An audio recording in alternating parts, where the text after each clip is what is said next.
Welcome back.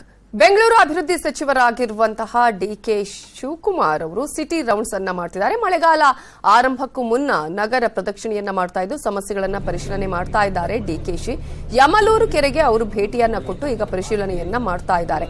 BMTC ಬಸ್ನಲ್ಲೇ DK Shivakumar city rounds ಅನ್ನ ಹಾಕ್ತಾ ಇದ್ದಾರೆ. ಈಗ ಒಂದು ಮಳೆ ಬಂದ್ರೆ ಸಾಕು, ಬೆಂಗಳೂರು ಯಾವ ರೀತಿಯಾಗಿ ಆಗುತ್ತೆ ಅನ್ನೋದು ಎಲ್ರಿಗೂ ಗೊತ್ತಿದೆ. ಮಳೆ ಬರೋದಕ್ಕಿಂತ ಮುನ್ನ ಅದಕ್ಕೆ ಬೇಕಾದಂತಹ ಎಚ್ಚರಿಕೆಗಳನ್ನು ತೆಗೆದುಕೊಳ್ಬೇಕಾಗುತ್ತೆ.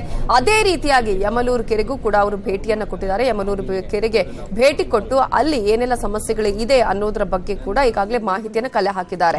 ಒಂದು ಮಳೆ ಬಂದಂತಹ ಸಂದರ್ಭದಲ್ಲಿ ಬೆಳ್ಳಂದೂರು ಕೆರೆ ಆಗಿರ್ಬೋದು, ಯಮಲೂರು ಕೆರೆ ಸಾಕಷ್ಟು ರೀತಿಯ ಅನಾಹುತಗಳನ್ನ ಜನರಿಗೆ ಆಗ್ತಾ ಇರೋದನ್ನ ನಾವು ಗಮನಿಸ್ತಾ ಇದ್ದೀವಿ. ನೊರೆ ಬರುವಂತಹ ವಿಚಾರವೂ ಕೂಡ ನಾವು ಗಮನಿಸಬಹುದು.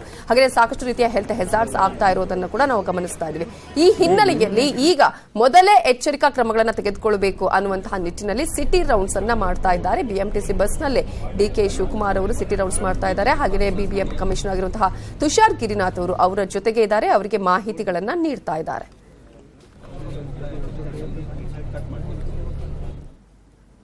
ಕೊನೆಗೂ ಡೆಪ್ಯೂಟಿ ಸ್ಪೀಕರ್ ಆಗಲು ಪುಟ್ಟರಂಗ ಶೆಟ್ಟಿ ಒಪ್ಪಿಗೆಯನ್ನ ಕೊಟ್ಟಿದ್ದಾರೆ. 1 ವರ್ಷದ ನಂತರ ಸಚಿವ ಸ್ಥಾನ ಕೊಡೋದಾಗಿ ಹೇಳಿದ್ದಾರೆ.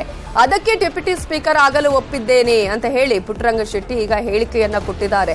ಏನೇ ಸರ್ಕಸ್ ಮಾಡಿದ್ರು ಕೂಡ ಒಪ್ಕೊಳ್ತಾ ಇರ್ಲಿಲ್ಲ. ಡೆಪ್ಯೂಟಿ ಸ್ಪೀಕರ್ ನಾನು ಆಗಲ್ಲ, ನನ್ನ ಸಚಿವನಾಗೇ ಇರಬೇಕು ಅನ್ನುವಂಥ ಮಾತನ್ನ ಹೇಳ್ತಾ ಇದ್ರು. ನಾನು ಸಚಿವನಾಗಬೇಕು ಅನ್ನುವಂಥ ಆಶಯವನ್ನ ವ್ಯಕ್ತಪಡಿಸಿದ್ರು. ಆದ್ರೆ ಇದೀಗ 1 ವರ್ಷದ ನಂತರ ನನಗೆ ಸಚಿವ ಸ್ಥಾನ ಕೊಡೋದಾಗಿ ಹೇಳಿದ್ದಾರೆ. ಹಾಗಾಗಿ ನಾನು ಡೆಪ್ಯೂಟಿ ಸ್ಪೀಕರ್ ಆಗೋದಕ್ಕೆ ಒಪ್ಕೊಂಡಿದ್ದೇನೆ ಅನ್ನುವಂಥ ಮಾತನ್ನ ಹೇಳಿದ್ದಾರೆ. ಕೊನೆಯವರೆಗೂ ನನಗೆ ಸಿಗ್ತದೆ ಅಂತ ನಾನು ಅನ್ಕೊಂಡಿದ್ದೆ. ಆದರೆ ನಮ್ಮ ನಾಯಕರು ನನಗೆ ಒಂದು ಡೆಪ್ಯೂಟಿ ಸ್ಪೀಕರ್ ಹುದ್ದೆಯನ್ನು ಕೊಟ್ಟಿದ್ದಾರೆ. ಅವ್ರು ನನ್ನ ಮಾತು ಕೊಟ್ಟಿದ್ದಾರೆ, 1 ವರ್ಷ ಇದನ್ನು ಮಾಡು, ವರ್ಷ ಆದಮೇಲೆ ಉಳಿದ ಅವಧಿಗೆ ನಿನಗೆ ನಾನು ನಿನ್ನ ಸಚಿವನ ಮಾಡ್ತೀನಿ ಅಂತ. ಅದನ್ನು ನಾನು ಅದನ್ನು ಒಪ್ಕೊಂಡಿದ್ದೀನಿ. ಅವ್ರು ಹೆಂಗೆ ಮತ್ತಷ್ಟು ಸುದ್ದಿ ನೋಡೋಣ ಬ್ರೇಕ್ ಆದ್ಮೇಲೆ.